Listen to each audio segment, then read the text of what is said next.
C'est maintenant.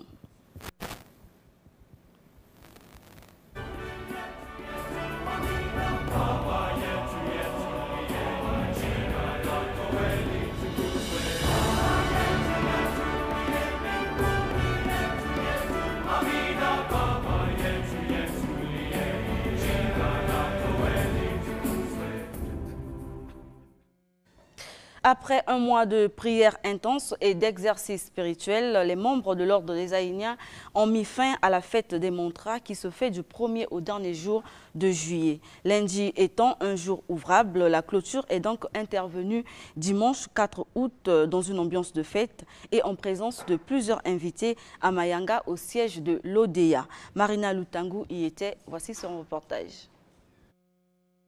Que le ciel et la terre me prêtent leur pouvoir. Que le ciel et la terre me prêtent leur pouvoir. Que le ciel et la terre me prêtent leur pouvoir. Comme il est de tradition dans l'ordre des Aïniens, le mois de juillet, encore appelé mois des Montras, est consacré aux prières intenses. La clôture de cette célébration particulière a eu lieu dimanche 4 août dernier au sein de l'Orloum situé à Mayanga dans le 8e arrondissement de Brazzaville. Nous avions un mois que nous nous concentrons chacun pour ses problèmes, que tu es en train de prier, de méditer, dans l'ensemble comme individuel, pour tes problèmes. Donc, à la fin, nous organisons une grande fête. Mais dans cette volée-là seulement de un mois, il y a des multiples formations qui se font. Des cours, des séances spirituelles, des exercices spirituels, beaucoup de choses qui se font en cette période. Les adeptes de l'ordre des Aïniens ayant suivi pour certains une formation de 3 mois et de 6 mois pour d'autres ont reçu par la même occasion des certificats, parmi eux 2 étrangers, notamment un Tchadien et un Congolais de la RDC. Dans la formation de l'ordre des Aïniens, on te forme à arriver d'abord le moi intérieur, c'est-à-dire quoi? Avoir une conscience. Ce qui manque à l'humanité, c'est la conscience. Dans la théorie, on te forme à être un gars conscient, c'est-à-dire les principes universels et naturels. Tout au long de cette formation, j'ai réussi comme initiation comment savoir se purifier, comment savoir se guérir, comment savoir me protéger et protéger les autres. Orsec Gloire Kitsoro, responsable du Loum de Dolisie, a 10 ans d'expérience dans l'ODEA. Il fait partie des 3 adeptes qui ont reçu un certificat de niveau supérieur appelé certificat Boloras. Nous recevons ce diplôme, c'est par rapport à la durée et la maîtrise des pratiques que l'ordre des Aïniens a mis à la disposition de ses initiés. La pratique de ce que nous avons appris se passe plus sur le terrain. Et nous sommes cotés par les maîtres invisibles. Ce sont ceux-là qui nous notent. Selon les expériences acquises sur le terrain, nous guérissons des cas liés à des raisons mystiques, tels que moi, je suis déjà à la 10e année, j'ai près de 104 cas de folie qui sont guéris définitivement. Le clou de cette cérémonie a été le festin, un moment de partage entre les membres de l'ODEA et leurs différents invités. L'ordre des Aïniens a pour source d'inspiration les Aïniens ou les extraterrestres noirs. Mais quel est leur impact? Et au moment où l'on parle de l'intelligence artificielle, que propose-t-il? Le guide de l'ODEA a été abordé par Marina Lutangu. Après une rencontre avec 9000 extraterrestres noirs appelés Aïniens qui feront de lui leur messager dans le monde, Maître Tiburce Sylvain Debokolo créera en 2008 l'Ordre des Aïniens, aujourd'hui présent dans plusieurs pays d'Afrique comme la RDC, le Gabon, le Bénin, le Burkina Faso. L'éveil de la race noire est la mission principale de cet ordre spirituel. Mais depuis la création de l'Ordre des Aïniens, que peut-on dire à l'heure du bilan, même à mi-parcours, eux qui prônent une nouvelle civilisation par le travail? La réponse de Maître Tiburce ne s'est pas fait attendre. J'ai commencé l'ordre, j'étais seul. Aujourd'hui, vous voyez là, c'est rien.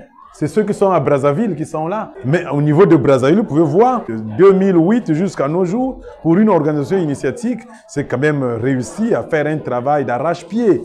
Donc l'ordre des Aïniens, c'est une machine qui est déjà en marche. C'est difficile de caler l'engrenage parce qu'il y a le relais qui se fait de témoignage en témoignage. Le monde se transforme au fil des révolutions et progrès scientifiques et technologiques, notamment avec la montée de l'intelligence artificielle, un ensemble de techniques visant à réaliser des machines capables de simuler l'intelligence humaine. Du côté de l'ODEA, on salue ces avancées tout en rassurant que les Haïniens feront mieux au moment opportun. Je dis que la mission de l'ordre des Haïniens, c'est d'apporter le 10% de la quotient intellectuelle. Nous croyons à ça et le noir fera mieux que soi-même. Et il viendra contribuer. Et que même les Haïniens vont nous révéler des connaissances. Nous allons faire. Rappelons que la pratique du magnétisme est le moyen par lequel se font les guérisons de toute maladie d'origine maléfique dans l'ordre des Haïniens. Pasteur Thierry Mayunga, bonjour. Bonjour. Comment allez-vous? Super bien par la grâce de Dieu. D'accord. Au temps du soir, il y aura de la lumière. C'est le thème que nous abordons ce matin. Alors, Zacharie 14, verset 7, ça sera un jour unique, connu de l'Éternel, et qui ne sera ni jour ni nuit. Mais vers le soir, la nuit paraîtra. C'est la référence du thème de votre séminaire qui s'achève d'ailleurs aujourd'hui. Le message principal, c'est la seconde venue de Christ et le chrétien devrait être en éveil. Alors, comment cela devrait se faire? Déjà, c'est un message prophétique parce que le prophète Zacharie, en annonçant quelque chose que lui n'a pas vécu, ni la première venue du Seigneur, et le message entame déjà la seconde venue du Seigneur. Et nous, les lecteurs de la Bible, en voyant que la première partie de la prophétie s'est accomplie, et nous voulons tout simplement sensibiliser le peuple de Dieu que ce que Dieu a dit au travers de ses écrits va s'accomplir, et de ceux qui ne connaissent pas encore le Seigneur, de se préparer parce qu'il y a un jour prévu où ça sera le jour de l'Éternel. Le jour de l'Éternel est différent de tout autre jour, si bien que lorsque nous lisons la Bible depuis la création, dans les 6 premiers jours de la création, il y a toujours eu un soir, un matin, ce fut le X jour. Et sauf le 7e jour, il n'y a eu ni soir ni jour. Pourquoi? Parce que Dieu lui-même est l'éclairage de sa journée.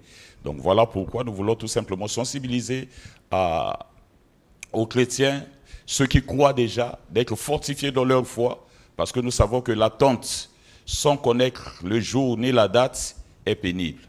Voilà l'objet de ce séminaire. Est-ce que la prolifération des églises est une façon de contribuer à l'éveil spirituel? Prolifération, c'est le nombre des églises que nous comptons. Mais lorsque Jésus-Christ lui-même, il a dit dans la Bible que je bâtirai mon église, il savait bien qu'il devait avoir beaucoup d'églises dans plusieurs localités, mais il a parlé au singulier.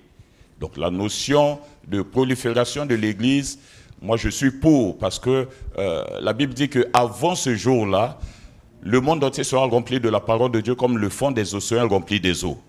Donc tant mieux qu'il y ait prolifération des églises pourvu que le message du Seigneur soit transmis. D'accord. Une autre explication que vous donnez à votre thème, pasteur, c'est l'ennemi qui opère souvent le soir. Et au cours de ces 3 jours de délivrance, il était question d'évoquer les soirs qui se trouvent dans la Bible pendant lesquels les personnes ont vécu des situations affligeantes. Vous citez entre autres le soir des maladies physiques et morales. Oui. Alors, pouvez-vous nous dire un peu plus?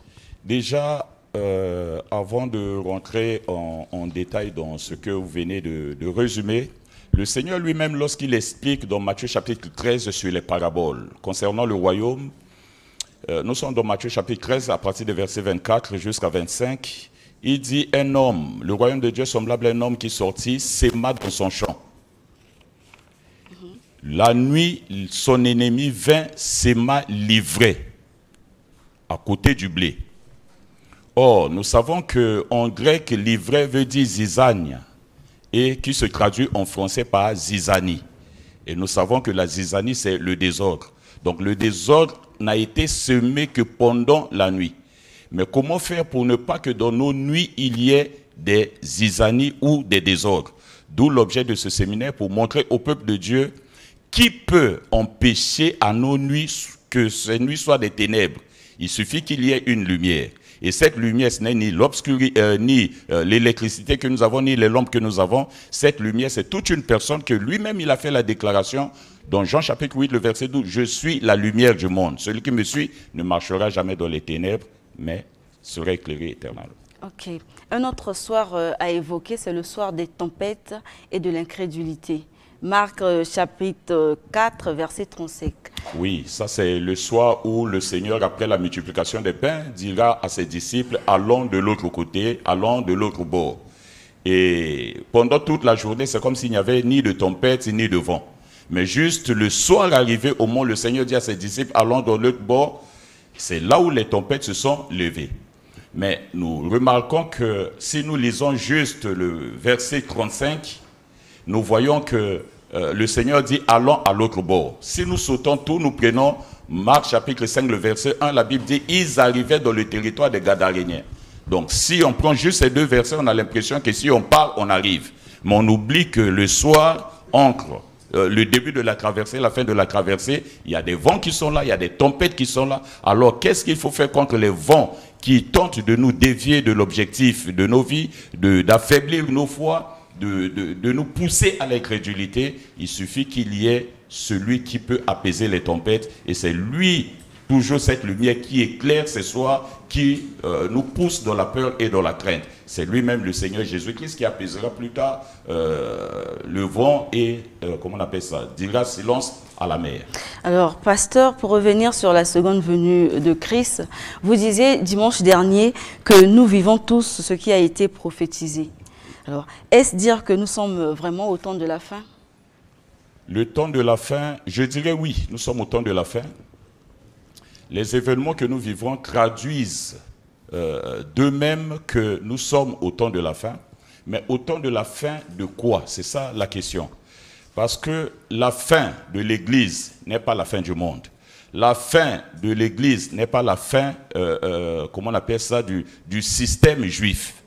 Donc, lorsque nous, chrétiens, nous parlons du temps de la fin, nous parlons de la fin du temps de la grâce. Lorsque la Bible parle de la seconde venue de Jésus, la seconde venue de Jésus se fait en deux phases. Il y a d'abord l'apparition du Christ dans les airs pour enlever son Église. La Bible dit que nous sommes les ambassadeurs de Christ. Pendant que le monde est en guerre, il n'y a aucune nation qui va laisser ses ressortissants dans le pays en guerre. Donc ils vont d'abord rapatrier. Et nous savons qu'avant que ces temps difficiles arrivent, notre royaume va nous rapatrier. Déjà parce que nous appartenons au Seigneur pour lui rejoindre. De l'autre côté, parce que nous sommes la fiancée de l'époux pour aller célébrer les noces de l'agneau. Donc nous ne serons pas là. Ça, ce sera la fin du temps de l'Église ou le temps de la grâce où le Saint-Esprit va nous accompagner pour rejoindre le Seigneur de les airs. Alors, pasteur, quels sont concrètement les signes du temps de la fin? Le Seigneur a dit que vous entendrez des guerres, une nation se lèvera contre une autre, un royaume contre un autre royaume, mais ça ne sera pas encore la fin. Je vous ai dit que lorsque nous parlons de la fin, nous distinguons la fin pour nous, Église, et la fin, comment on appelle, du système mondial. Pour nous, l'Église, les temps de la fin, c'est tout ce que nous voyons, comment est-ce que... enfin, j'évite d'utiliser les termes qui ne sont pas compris de tout le monde. J'allais dire l'iniquité, mais personne ne pourra comprendre. Les dépravations morales, par exemple, dans les sociétés. Déjà, nous, au sein de l'Église, il est dit que les gens abandonneront la sainte doctrine pour s'attacher à des doctrines de démons. Donc, parmi les choses que nous, de l'intérieur, nous voyons, ça nous prouve effectivement que nous sommes au temps de la fin de ce système. Pour éviter que tout le système de l'Église soit corrompu, le Seigneur va soutirer son Église. Donc, pour nous, ce sont ces éléments-là. Dernière question, pasteur. Quelle attitude devrait avoir un chrétien pendant cette période? Déjà, il y a, en tant que chrétien, normalement, un chrétien ne s'appelle pas chrétien. C'est ceux de l'extérieur, en le voyant, qui l'appellent chrétien. Mais aujourd'hui, nous nous sommes appropriés ce terme. Alors, la question est de savoir, c'est quoi un chrétien? Un chrétien, c'est tout simplement celui-là qui s'identifie à son Seigneur, hein, qui imite son Seigneur, qui vit selon les principes de son Seigneur. Donc, comment vivre? nous ne pouvons vivre que selon les recommandations que le Seigneur nous a données. Tu aimeras ton Seigneur de tout ton cœur, de toute ta force, et tu aimeras ton prochain comme toi-même. Le Seigneur nous a donné sa parole, c'est à nous de la méditer jour et nuit afin de ne pas être déviés. Donc, en gros, c'est ça. Maintenant, le reste, c'est des détails. D'accord. Pasteur, nous sommes au terme de notre entretien. Vous avez peut-être un message à adresser à l'endroit de ceux qui vous suivent? Mon message serait très simple. Nous avions organisé ce séminaire et utilisé les médias pour tout simplement sensibiliser les chrétiens. Parce qu'il y a aujourd'hui deux catégories de chrétiens, ceux qui sont actifs dans leur foi et ceux qui ont été déçus quelque part. Donc, pendant ce message, c'est de réveiller leur conscience et leur foi sur la notion que notre Seigneur arrive bientôt. Donc, si vous étiez membre d'une église, regagnez votre église. La Bible nous dit, n'abandonnez pas vos assemblées. Auprès de chez vous, si vous entendez du bruit d'une église, allez trouver des serviteurs de Dieu qui sont là. Présentez-vous afin de raviver votre foi. Et j'encouragerai déjà ceux qui ont leur foi de rester affermis. Maintenant, pour ceux qui veulent nous rejoindre, notre assemblée se trouve dans la rue Bordeaux, l'avenue des Dalettes, au numéro 45 à Talangaï. Merci beaucoup, Pasteur Thierry. Votre numéro de téléphone? Je suis joignable au 04 415 42 59. 04 415 42 59. Merci. Pasteur Alouna, visionnaire de l'église La Vie. Effectivement, nous allons recevoir le pasteur Alouna, qui est visionnaire de l'église La Vie en Jésus-Christ. Il poursuit son thème, le leader et son foyer. Bonjour, pasteur Alouna. Bonjour, madame la Comment allez-vous ce matin? Vraiment, Dieu nous fait grâce. D'accord. Le dimanche dernier, pasteur, vous disiez que le leader ne devrait pas abandonner sa famille au détriment de sa mission à l'église. Est-ce pour autant dire que c'est ce que Dieu attend du leader dans son foyer? Justement, j'ai parlé du leader, bel et bien du côté de nous, les serviteurs de Dieu. Et cette notion peut être élargie dans tous les domaines. Alors, ce que vous venez de me poser comme question, Dieu lui-même, si nous allons dans Genèse chapitre 2, le 8e verset, la Bible dit que Dieu implanta un jardin en Éden. Et après avoir implanté un jardin en Éden, Dieu plaça l'homme. Alors, nous comprenons que Dieu ici n'abandonne pas, lui en tant que le véritable chef de famille, n'abandonne pas sa famille, les enfants qu'il a. Donc, il les plaça dans le jardin d'Éden et il leur a réuni les conditions. Donc, c'est le premier élément qui nous conduit pour dire que Dieu prend soin de sa famille. C'est un bon leader tel que ça se passe. Alors, la Bible nous dit, Genèse 2, verset 15, la Bible dit, Dieu les bénit en disant, soyez féconds.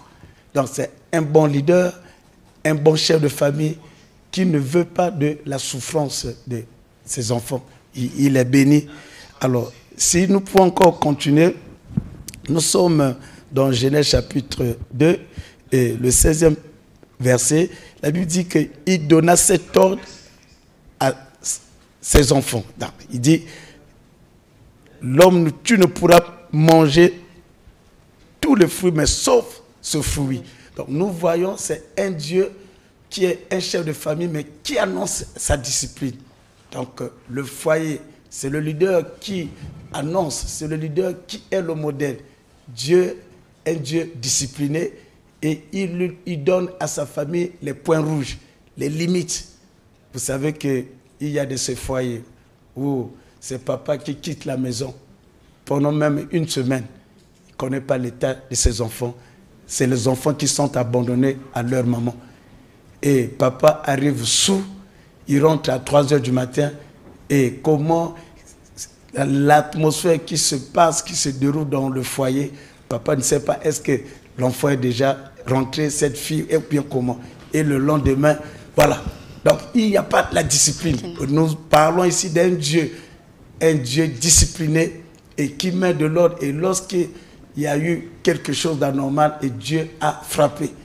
Donc c'est pour annoncer ces couleurs qu'il est un leader discipliné, un chef de famille discipliné. Et sans la discipline, alors le résultat sera mauvais pour le foyer. Parlons d'un Dieu discipliné. Pasteur Onge, dimanche dernier, vous disiez que le leader, c'est celui qui doit donner une forme à son foyer.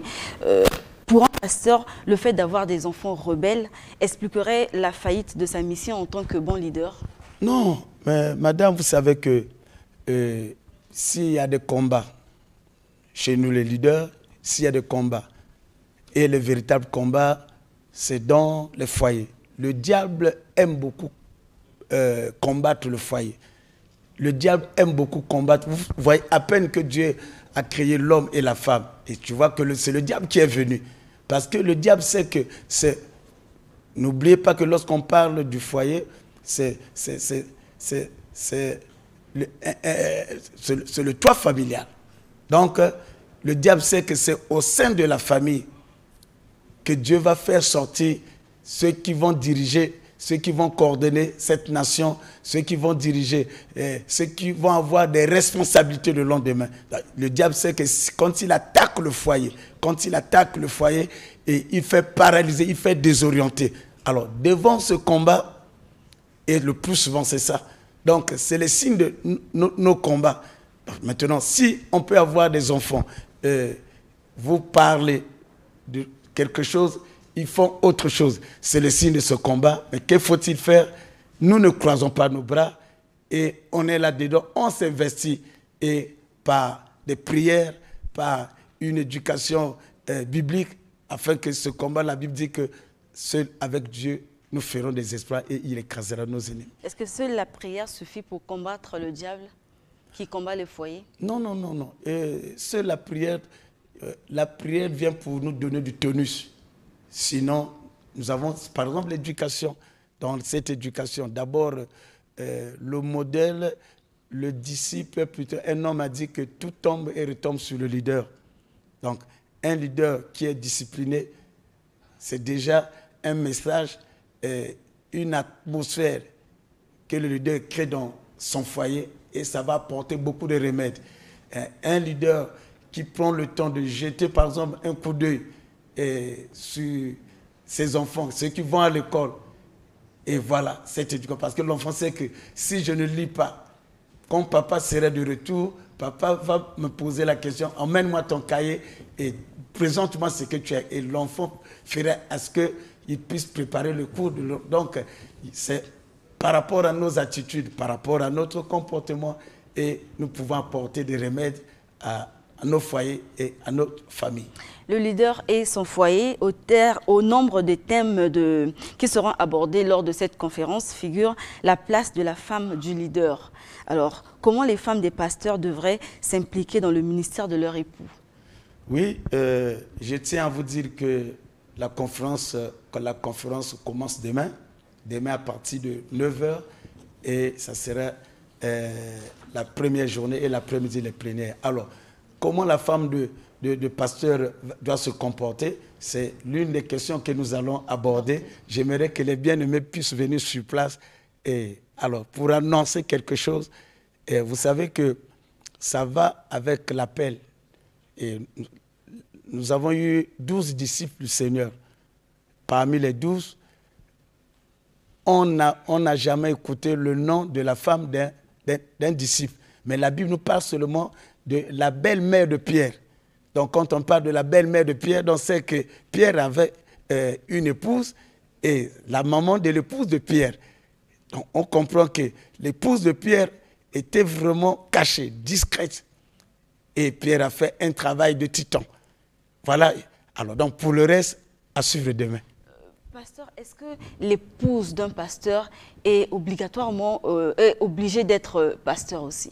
Bon, mais là, vous insistez. Donc, vous devez être là demain également. Donc, ce n'est pas une obligation. Ce n'est pas une obligation parce que vous savez que ce n'est pas le fait d'être dans le mariage, être marié à un pasteur, que vous allez recevoir un don. Non, le don vient du Saint-Esprit. L'appel est divin. Donc, ce n'est pas une obligation. Et c'est même dans ces ateliers, dans cette conférence qu'on va essayer un peu de beaucoup parler. Parce que ce n'est pas une obligation. Parce que ce qui fait de moi que je sois leader, c'est mon appel, c'est la vision. La vision qui me place au devant et que je sois appelé comme un leader. Alors, maintenant, pour la femme, oui, il y a les femmes que Dieu peut appeler, mais pas tous. Mais aujourd'hui, nous avons tendance obligatoire, le pasteur Ange, sa femme, je dois préparer ma femme. Bon, c'est dommage, l'église est devenue comme une boutique. Et que c'est des choses que nous allons aborder. D'accord, pasteur. Mais quelle devrait être la conduite sexuelle d'un leader dans son foyer? Bon, la conduite sexuelle, vous savez que le mariage sans le sexe, il n'y a pas le mariage. Et le sexe, c'est un véritable ingrédient qui donne le goût au mariage. Alors, donc, pour un leader, malgré toutes vos préoccupations, sachez-le que vous n'êtes pas marié à votre sœur. C'est la fille d'autrui, vous devez prendre soin d'elle. Vous devez prendre soin d'elle et parmi ces choses, c'est avoir l'intimité avec son épouse. Mais lorsque nous prenons tout le temps dans les jeûnes, dans les retraites, alors que nous mettons la fille d'autrui de côté, ça peut nous créer beaucoup de choses. Vraiment, vous êtes intéressé, demain vous devez être là.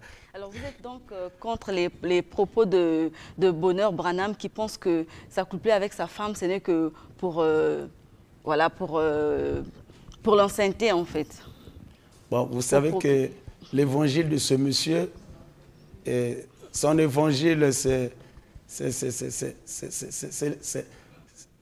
je dirais quoi, il parle de Dieu, mais dans le sens inverse.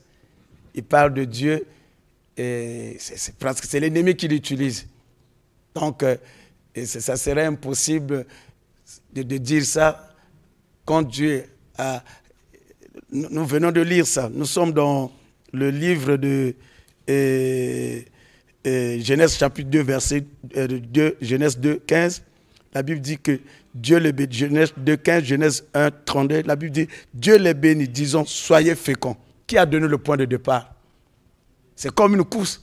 Dieu dit, avant ma prépare, il dit, soyez féconds, multipliez-vous. Ça veut dire quoi? Donc, le message de ce frère, je ne veux pas beaucoup parler, comprenez ça entre guillemets, il est en train de transmettre l'évangélisation du diable, de Satan. Merci beaucoup, pasteur Aluna, pour tous vos enseignements. Nous sommes à la fin de ce plateau. Vos contacts téléphoniques pour ceux qui voudraient bien vous contacter. OK.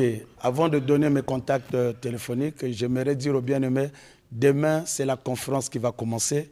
Ministre de Dieu, serviteur, servante de Dieu et tous les leaders dans tous les domaines de cette vie, vous êtes conviés demain à partir de 8h30 dans notre siège de l'église La Vie en Jésus-Christ, 8 rue Boniala, dans le quartier général à Douai.